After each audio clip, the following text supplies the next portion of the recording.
Então, agora gostaria de chamar o painel internacional, né, passar a palavra para o Dr. Guy Fones, que eu já apresentei quando eu fiz a minha apresentação inicial. Então, Guy, thank you very much. I have introduced you previously, and it's an honor to have you again here with us at the Foreign CCNT's meeting, this time the 15th meeting, leading this rich and intense panel with topics that we can't wait to hear more about from those specialists that you will moderate. Thank you very much. There we go. Thank you so much. Muito obrigado, Mark. Yes, thank you so much. And a warm welcome to all. Thank you for Mark already highlighting the very important discussion we will have. Let me bring up some of my documents here and try to find there we go. Thank you so much again. You've already, and I'm sure in the discussion you had in the intro, I joined halfway through, you had very important insights from the participants in this meeting. And I think we'll go deeper into some of those areas of concern and some of the opportunities to accelerate actions on NCDs in this session. So my name is Guy Fones, and I am Director at Intran for the WHO Department of Non-Communicable Diseases, Rehabilitation and Disability at headquarters here in Geneva. It's a pleasure to join you. And let me start with a few overarching words and key messages. I think this is certainly a very, very unique and valuable opportunity.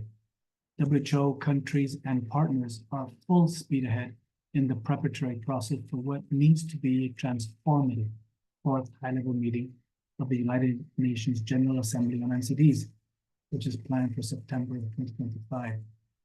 The argument for an urgent call to action is undeniable. Non-communicable diseases, including mental health conditions, are responsible for the majority of global deaths annually. To be precise, it's 75% of all non-pandemic related deaths in 2021. And they represent a leading cause of morbidity and disability.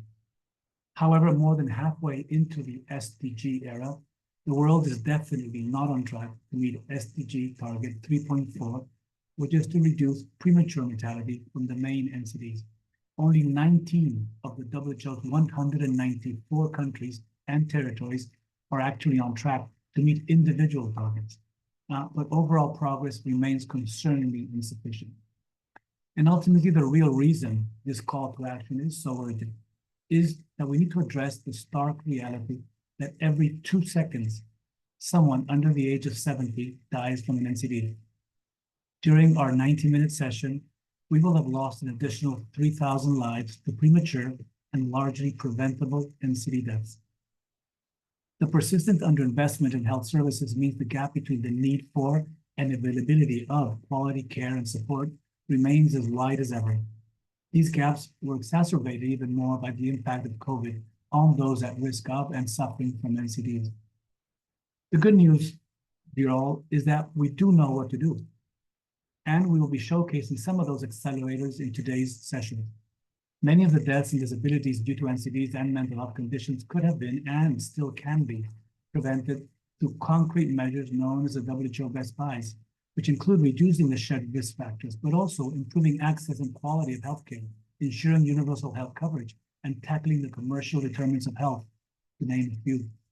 As we shape the ambition for the world post-fourth high-level meeting on NCDs, for 2030, for 2050 and beyond, addressing this devastating trajectory for people living with NCDs and mental health conditions will ultimately require reorienting health systems to primary healthcare as a resilient foundation for universal health coverage and health security, fully inclusive of and responsive to the underserved and most vulnerable. At the fourth high-level meeting on NCDs, we need to get it right for those who are counting on us. We need to address the preventable premature death, the predictable ill health, the crippling pain, the unnecessary disability, the unethical financial hardships, the stigma, the discrimination, and the outrage of billions of people living with and affected by NCDs and mental health and neurological conditions. In this session, we hope to provide you with examples of accelerators, feasible, achievable options and solutions to fast-track NCD prevention and control. We look into healthy diets, social participation, and closing the diagnostic gap. I invite you for the session, and without further ado, we will launch the panel discussion with 3 panelists. Each panelist will have 15 minutes, up to 15 minutes to delve into their topic. We will go through the 3 panelists and then come back to you, participants, for hopefully an engaging discussion on what you have heard and some of the comments you may have.